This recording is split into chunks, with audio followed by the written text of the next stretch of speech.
Operacioni i përbashkët me SPAK dhe antimafjas italiane ka goditur një tjetër grup të strukturuar kriminal të përfshirë në trafikun ndërkombëtar të lëndëve narkotike. Gjatë konferencës së përbashkët me autoritetet italiane në Bari, kreu i SPAK Lodian Brao deklaroi se hetimi është rezultati i një bashkëpunimi të gjatë dhe të koordinuar mes dy shteteve. Sipas Braos, në total janë lëshuar 15 masa sigurie personale, ku 10 prej tyre janë caktuar nga SPAK, ndërsa operacioni është rrirë në Shqipëri dhe Itali. Me urdhër të GKK-s janë sekuestruar gjithashtu pasuri të konsiderueshme që dyshohet se burojnë nga aktiviteti kriminal i grupit. Bëhet fjalë për automjete, kompani tregtare, llogari bankare, si dhe rreth 1 milion euro kesh. Kreu i SPAK theksoi se rëndësi të veçantë ka jo vetëm goditja e grupit kriminal, por dhe konfiskimi i aseteve të krijuara nga trafiku i drogës.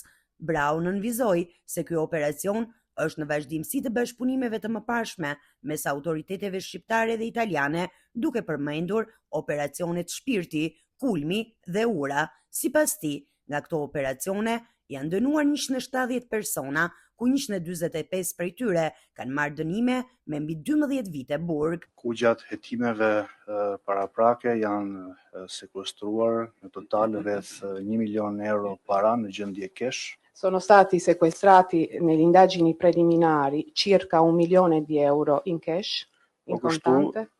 Nga gjykata e posaçme në Tiranë, pas kërkesës së prokurorisë, janë sekuestruar pasuri të tjera, shoqëri tregtare, automjete, llogari bankare, të cilat dyshohet se burojnë nga aktivitetet kriminali. Oltre il contante, noi abbiamo il Tribunale Speciale di Tirana, in base alla nostra richiesta della procura SPAK, abbiamo fatto altri sequestri come automobili, proprietà che supponiamo che siano prodotto di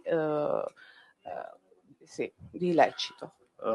Ajo që unë dua të theksoj dhe të vënë dukje sot është që ky rezultat dhe kjo skuadër nuk vjen